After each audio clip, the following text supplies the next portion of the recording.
ভাতের মধ্যে পানি ঢেলে দিলাম। কেন জানেন? আমি ছোটোবেলায় অনেক দেখেছি আমার দাদা দাদি, তারপর আমার নানু, এরা পান্তা ভাত দিয়ে কাঁঠাল খেয়েছে। তো মাঝে মধ্যে আমিও তাদের সাথে শখ করে অল্প খেয়ে দেখতাম। তখন তো ছোটো ছিলাম, ওটা সম্পর্কে তেমন জানতাম না, তবে টেস্ট এটা আমার ভালোই লাগতো।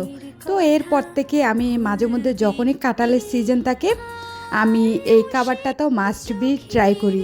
এটা খেতে এতটাই মজা হয়, কাঁঠাল দিয়ে পান্তা ভাত একেবারে খুবই ইউনিক বললেই চলে। আর তাছাড়া আপনাদের সাথে তো আমি সব সময় কোনো না কোনো রেসিপি শেয়ার করি, তো ওই হিসেবে ভাবলাম আপনাদের সাথে এই রেসিপিটাও আমি শেয়ার করি।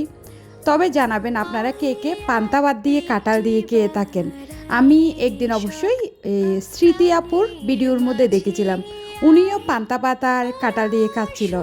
তো এরপরে আমার মনে পড়লো, না এটা তো আমিও খেতাম, এবার একটু ট্রাই করে দেখি।